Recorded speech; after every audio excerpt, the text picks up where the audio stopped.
안녕하세요. 자전거 타는 남자입니다. 오늘은 로드 자전거에서 디스크 브레이크와 림 브레이크에 대한 부분을 한번 얘기해 보려고 해요. 이야기하기에 앞서서 제가 유튜브 시작한 지 한 달 조금 넘었는데 그 사이에 구독 신청해 주신 한 500여 분의 분들께 먼저 감사 인사를 드리겠습니다. 앞으로 더 열심히 할게요. 림 브레이크와 로드 디스크 브레이크는 제 주변에 있는 지인들을 포함해서 되게 많은 논쟁들이 여러 커뮤니티에서도 그렇고요. 논쟁들이 지금 있는 걸로 알고 있습니다. 로드 자전거에서는 디스크 브레이크를 사용하기에 아직 이르다라고 말씀하시는 분들도 계시고요. 제조사에서 새로운 규격을 만들므로써 하나라도 더 판매하기 위한 상술이다라고 표현하는 분들도 계세요. 틀린 얘기는 아닙니다. MTB 자전거에서 디스크 브레이크를 처음 사용했을 때 지금과 같은 이야기들이 많이 나왔었어요. 그때는 모터사이클이나 자동차에서 사용하는 디스크 브레이크가 과연 자전거에까지 필요할 것인가, 오히려 더 위험할 수도 있고 무거워지고 필요 없는데 오버스펙일 수도 있는 이런 부품들 사용하는 게 좋은 것인가에 대한 이야기들이 많이 있었는데, 지금은 어쩔 수 없이 이제 세월이 흐르면서 모든 MTB 자전거는 다 디스크 브레이크를 장착하고 나오죠. MTB 자전거가 디스크 브레이크를 사용했다고 해서 특수성이 있기 때문에 로드 자전거도 디스크 브레이크로 다 넘어가야 된다는 것은 아닙니다. 저는 아직까지 림 브레이크를 사용을 하고 있고요. 각각의 장단점들이 있기 때문에 오늘은 최대한 중립적으로 한번 비교해보는 시간을 가져보겠습니다. 먼저 림 브레이크를 볼게요. 림 브레이크는 이 로드 자전거 휠입니다. 이 부분을 림이라고 하고요. 이 림을 직접적으로 캘리퍼가 잡아서 제동하는 방식을 말해요. 전통적인 방식이지만 무게 대비 되게 효율성이 좋은 제품이기 때문에 아직까지 널리 사용되고 있습니다. 장점을 한번 살펴보면, 첫 번째는 무게가 가벼워요. 로드 자전거에서는 무게가 되게 중요한 부분이죠. 가벼운 것이 곧 빠른 것이다 라고 표현하기에는 이미 그런 말을 쓰기에는 오래전에 이제 바뀌었지만, 그래도 가벼운 거를 무시할 수는 없습니다. 되게 가벼운 제품이고, 그렇기 때문에 경량을 되게 중시하는 분들은 아직까지는 림 브레이크를 선택하는 게 더 유리할 수 있어요. 두 번째는 되게 직관적이고 예민하게 세팅할 수 있습니다. 레버에서 캘리퍼까지 하나의 와이어로 연결되는 단순한 구조이다 보니까 잡으면 잡은 만큼 되게 정직하게 캘리퍼가 움직여요. 바꿔서 말하면 강한 제동력이 필요할 때는 되게 세게 잡아야 강한 제동력을 얻을 수 있다는 말도 되긴 하지만, 그 외에 미세하게 컨트롤할 때는 여러 단계로 나눠서 세팅도 할 수 있고 제동을 할 수 있기 때문에 림 브레이크가 더 세밀하게 브레이크를 잡을 수 있다는 말도 되기도 합니다. 처음에 디스크 브레이크를 선택하는 분들이 이런 부분의 그런 특수성 때문에 조금 더 어색하게 느끼는 분들도 계신 건 사실이에요.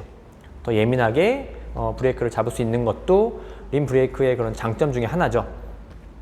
세 번째는 가격이 당연히 더 저렴합니다. 부품도 더 단순하고요. 그렇기 때문에 유지 보수도 더 적은 비용으로 더 손쉽게 할 수 있고요. 비교적 정비나 수리도 손쉬운 편이기 때문에 자전거에 관심 있는 분들은 어느 정도까지는 수리도 가능하고요. 가장 큰 문제는 라이딩 중에 어떤 트러블이 발생했을 때도 대처가 조금 더 쉽습니다. 그렇기 때문에 랜더너나 아니면 해외에서 오랜 시간 동안 라이딩하는 분들은 아직까지도 림 브레이크나 디스크 브레이크를 선택한다고 하더라도 와이어가 들어가는 기계식 제품들을 더 선택하는 이유이기도 하고요. 근데 단점도 물론 있어요. 림 브레이크를 사용하면서 제가 사용하면서 느꼈던 가장 아쉬웠던 점은, 림의 상태에 따라 제동력의 차이가 많이 납니다. 브레이크 등급에 따라 차이가 나는 것도 사실이지만 라이딩 중에 맑은 날씨에 라이딩 할 때는 사실 불편함을 느낀 적이 거의 없어요. 근데 이제 비가 오거나 우중 라이딩을 하게 되면 브레이크를 잡았을 때 제동 거리가 굉장히 늘어납니다. 굉장히 무섭죠, 이럴 때는. 림에 물이 묻거나 흙이 묻거나 했을 때 늘어나는 그런 제동력을 보완하기 위해서 수많은 그 휠 제조사에서 패턴을 만들기도 하고 브레이크랑 닿는 부분을 소재를 다른 제품을 사용하기도 하지만, 림 브레이크의 그런 한계성은 많이 좋아지긴 했지만 완전히 극복하기는 조금 어려운 것 같아요. 또 아쉬운 부분은 두 번째는 휠 클리어런스가 제한적입니다. 캘리퍼 브레이크 안에 휠과 타이어가 들어가는 구조이기 때문에 넓은 규격의 휠이나 타이어는 사용하는 데 제한이 있죠. 최근에는 측풍을 극복하기 위한 와이드림이나 접지력이 극대화된 그런 광폭 타이어들을 많이 사용하는 추세인데, 림 브레이크는 어느 정도 이상은 넘어가기 어렵기 때문에 이런 부분들도 조금 아쉬울 수 있을 것 같습니다. 세 번째는 지금 두 번째하고 비슷한 맥락인데요. 부품 호환성이 점차 떨어져요. 림 브레이크용 휠셋을 제조하지 않는 브랜드들도 많이 늘어나고 있고, 최근 출시하고 있는 프레임들은 상당수가 디스크 브레이크 전용 프레임으로 출시를 하고 있죠. 제조사에서 판매를 위한 목적으로 림 브레이크용을 만들지 않는 이유도 분명히 있겠지만, 최근에는 풀 인터널 방식의 그런 프레임들이 많이 보편화되면서 기계식 브레이크를 썼을 때에는 와이어가 많이 꼬이게 되고, 꼬였을 때에는 제동이 많이 떨어지고 브레이크 감도 굉장히 무거워질 수 있기 때문에 유압식 디스크 브레이크 전용으로 프레임을 생산하는 경우들이 많이 있어요. 예전에는 풀 인터널 구조의 그런 로드 자전거도 림 브레이크 제품들을 출시했던 적이 있었는데, 제동력이 너무 떨어지고 브레이크 감이 너무 떨어져서 욕을 많이 먹었었죠. 마지막은 열 변형에 대한 걱정도 없습니다. 직접적으로 휠을 잡아서 제동하는 방식이기 때문에 카본 휠 같은 경우에는 길게 다운힐을 하거나 림이 열을 많이 받게 되면 휠이 변형을 일으키는 경우들도 많이 있었는데요. 그런 거를 막기 위해서 왼쪽 오른쪽 브레이크를 번갈아 가면서 잡거나 잡았다 놨다 잡았다 놨다 하면서 휠에 받는 열을 조금 식혀주는 그런 기술들도 있습니다. 저도 사실 그렇게 많이 쓰는데, 긴 다운힐에서 굉장히 가속이 붙으면 사실 무서운데 휠을 위해서 이렇게 잡았다 놨다 하거나 이런 기술을 써야 된다는 거는 굉장히 불편하죠. 자전거가 익숙하지 않은 사람들은 더더욱 불편할 수도 있고요. 이런 분들은 당연히 디스크 브레이크가 더 유리한 선택이 될 것 같습니다. 일단 디스크 브레이크는 림 브레이크하고 꽤 상반되는 그런 장단점을 가지고 있죠. 구조는요, 로터를 한번 볼게요. 이렇게 생긴 금속 소재의 로터를 캘리퍼가 잡는 방식이고요. 금속이니까 아무래도 조금 더 걱정 없이 사용할 수 있습니다. 장점은 일단 환경적인 요인과 상관없이 굉장히 높은 수준의 제동력을 항상 보여준다는 거예요. 비가 오나 눈이 오나 흙이 끼더라도 상당한 수준의 그런 제동력을 항상 보여줄 수 있습니다. 두 번째 장점은 첫 번째하고 맞물리는 것 같은데, 그렇지만 디스크 브레이크와 림 브레이크는 최대한 브레이크를 잡았을 때의 그런 제동 성능은 거의 비슷하다고 해요.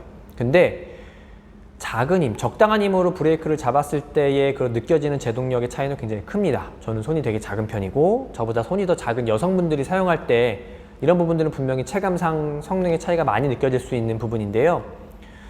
손가락 한두 개만으로 자전거를 쉽게 컨트롤할 수 있기 때문에 이런 부분 때문에 디스크 브레이크로 넘어가는 분들이 굉장히 많았던 것 같아요. 세 번째는 클리어런스의 그런 제한도 림 브레이크보다 훨씬 적습니다. 당연히 측풍에 강한 와이드 림도 사용할 수 있고, 더 넓은 구격의 타이어도 사용할 수 있기 때문에 그래블 자전거는 아니지만 굉장히 그래블 자전거와 비슷한 그런 두께의 타이어도 사용할 수 있게 되었고요.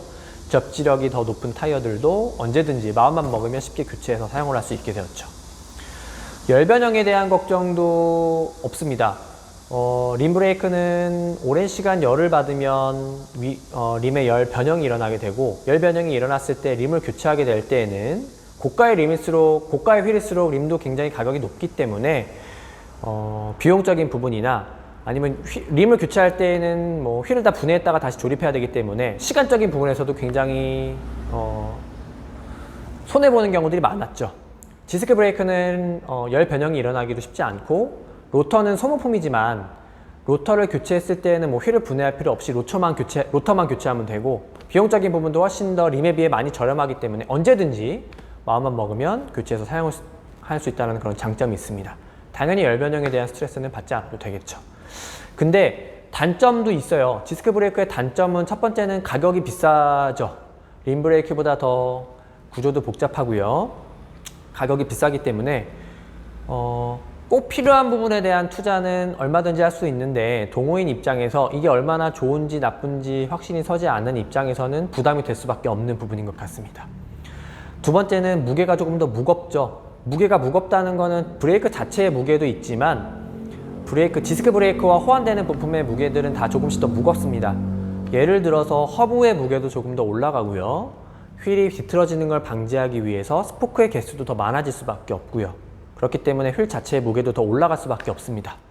프레임의 무게도 디스크 브레이크용 프레임이 조금 더 무겁고요.